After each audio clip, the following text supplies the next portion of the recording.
Alors, j'ai beaucoup insisté depuis quelque temps sur le cycle de 15 ans. En vérité, c'est encore plus important que je ne le pensais.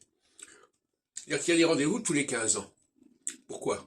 Parce que Saturne passe sur l'axe équinoxial tous les 15 ans, 14-15 ans.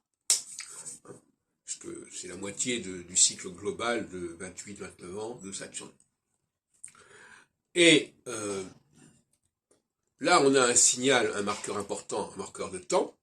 Les Juifs sont des gens qui sont portés par le cycle de 15 ans.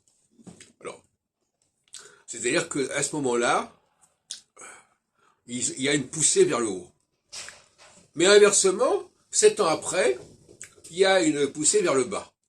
Donc les Juifs sont complètement liés à ça. Et c'est pour ça que je dis qu'il y a deux astrologies.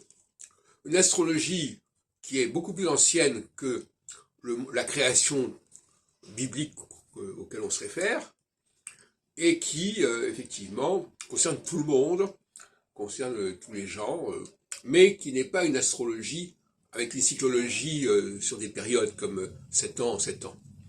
Et puis après, il y a une autre astrologie qui s'établit, c'est celle que j'étudie, l'autre astrologie étant celle qu'a étudiée Michel Gauquelin, et qui, elle, est une astrologie saturnienne, et qui n'est pas répartie entre toutes les planètes qui seraient censées déterminer des catégories socio-professionnelles, comme le dit Gauquelin.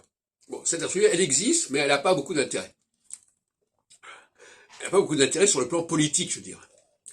Elle ne permet pas de prévoir les choses, il y a simplement un mode de fonctionnement qui est lié au féminin, puisque c'est les femmes qui accouchent, etc. Et que Gauquelin travaille sur les dates d'accouchement, les heures d'accouchement. Donc, cette astrologie-là, elle est une astrologie judaïque, puisqu'elle est là pour sous-tendre la présence juive dans le monde,